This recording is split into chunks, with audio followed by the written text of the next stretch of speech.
एक डरी सहमी लड़की रोते हुए एम्बुलेंस के लिए हॉस्पिटल में फ़ोन करती है।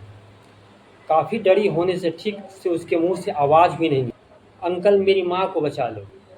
फ़ोन करके हॉस्पिटल में कहती है, डॉक्टर अंकल मेरी माँ को बचा लो। उसका पेट हंसिए से काट दिया गया है, पेट से बच्चा भी निकल गया है और माँ खून से लथपथ पड़ी कराह रही है। एम्बुलेंस के लिए बार बार कॉल करती है। नमस्कार, आदाब, सत श्री अकाल। मैं मंजर। हमारे चैनल को लाइक करें, सब्सक्राइब करें ताकि हमारा हौसला यूँ ही बढ़ता रहे। हम आपके लिए रोज़ एक सच्ची घटनाएं लेके आते हैं। यूपी के अंतर्गत बदायूं जिला लगता है। बदायूं जिले के अंतर्गत सिविल लाइन थाना क्षेत्र में गांव मोहल्ला नेकपुर पड़ता है, जहां गोलू नाम की एक लड़के ने अपनी बहन की शादी पन्नालाल से करवाई होती है। शादी बड़े ही धूमधाम से होती है। शादी के बाद पति पत्नी खुश रहा करते, यूं ही उनकी ज़िंदगी कट रही होती है। पन्नालाल मिठाई की दुकान खोलकर अपनी ज़िंदगी चलाने लगते हैं,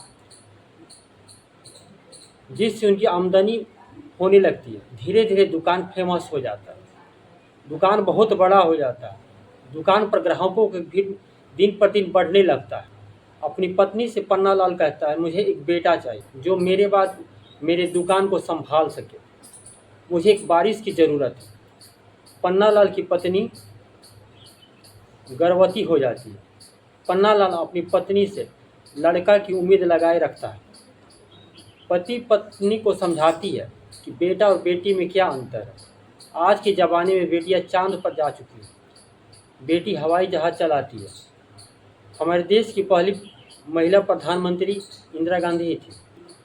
क्या है जो बेटी नहीं कर सकती और बेटा कर सकता है। पत्नी की बातों से पन्नालाल गुस्सा हो जाता है। मैं ये सब कुछ नहीं जानता, मुझे लड़के चाहिए जो मेरे खानदान और वारिस को आगे बढ़ाए। पत्नी पति से कहती है, ये मेरे हाथ में नहीं है, ये तो भगवान की देन है। भगवान जिसे चाहे बेटा दे, जिसे ना चाहे उसे ना दे।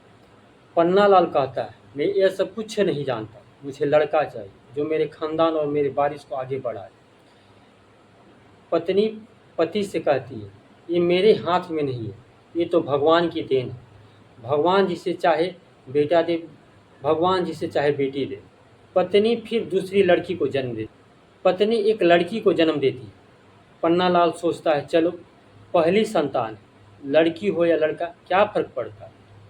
पन्नालाल बेटी के जन्म पर सारे गांव में मिठाई बांटता है, लोगों से कहता है, मेरे घर लक्ष्मी आई है। नाते रिश्तेदार सबको बुलाकर पार्टी देता है। फिर कुछ साल बाद पन्नालाल की पत्नी गर्भ से होती है। पन्नालाल मन ही मन खुश होता है, इस बार लड़का ही होगा। मगर इस बार भी लड़की ही जन्म लेती है। मन मारकर पन्नालाल बैठ जाता है, चलो ठीक है, इस बार नहीं तो अगली बार ही सही, मगर होगा तो लड़का ही। फिर पन्नालाल की पत्नी पेट से होती है, जो तीसरी बार है। इस बार भी लड़की ही जन्म लेती है। लड़की हुआ सुन पन्नालाल काफ़ी आग बबूला हो जाता है। आसपास के नाते रिश्तेदार और लोग पन्नालाल को समझाते हैं, इसमें इसका क्या कसूर है, भगवान की देन है, अपनी अपनी किस्मत की बात है। पन्नालाल इन सब बातों से और गुस्सा हो जाता है। उसे किसी की बात अच्छी नहीं लगती। उसे उसे तो सिर्फ बेटा ही चाहिए। जी इसकी उम्मीद वो बरसों से लगाए हुए है, मगर उसकी मन्नतें पूरी नहीं हो रही है। तब तक 5 बच्चों को जन्म दे चुकी होती, जो लड़कियां ही होती।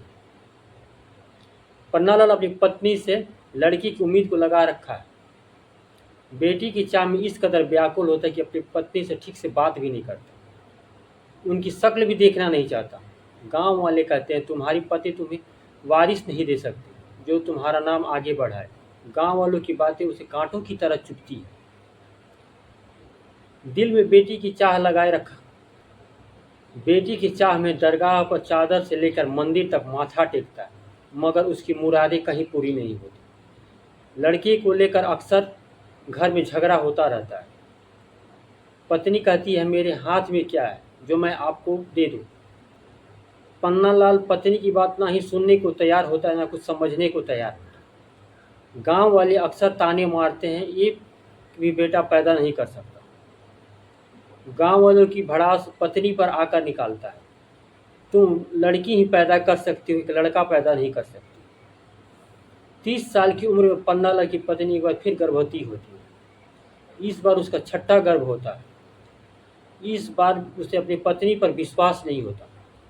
कहता है कि तुम सिर्फ लड़की ही पैदा कर सकती हो, लड़के को जन्म नहीं दे सकती। इन सब बातों से पन्नालाल की पत्नी अनीता हमेशा परेशान रहा करती। इस बात को लेकर प्रताड़ित करता है। साथ ही बार बार शादी की धमकी देना शुरू कर देता है कि मैं दूसरी शादी कर। साथ ही बार बार शादी करने की धमकी देता है। कहता है कि मैं दूसरी शादी कर लूँगा, जिससे मुझे कोई वारिस तो देगा। लगता है कि मैं बिना बेटे का मुख देखे ही मर जाऊंगा। अक्सर वो दूसरी शादी की धमकी देता रहता है।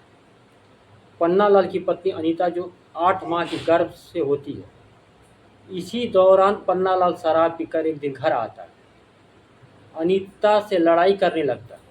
कहता है कि तुम सिर्फ लड़की ही पैदा कर सकती हो, इस बार तेरा पेट फाड़ कर देखूंगा कि इसमें लड़की है या लड़का। पन्नालाल अनीता का पेट हंसिए से चीर देता है, जिससे अनीता की आंतें बाहर निकल आती हैं। साथ ही 8 माह का बच्चा भी बाहर निकल जाता है। बाहर निकलने से उस बच्चे की मौत हो जाती है। पर संजोग देखिए, जिस हंसिए से अनीता के पेट फाड़ता है, उसका बच्चा बाहर निकलता है, वो लड़का होता है। अनीता का पेट चीर कर वहाँ से भाग जाता है। खून से लथपथ अनीता दर्द से छटपटाने लगती और बेहोश हो जाती है।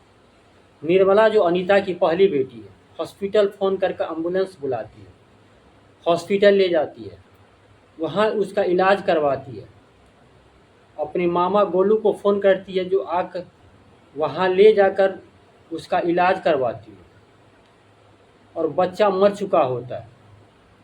और साथ ही अपने मामा गोलू को भी फ़ोन करके हॉस्पिटल में बुला लेती है। अनीता अपने घर में एक छोटी परचून की दुकान चलाकर अपने 5 बेटियों को पालती है।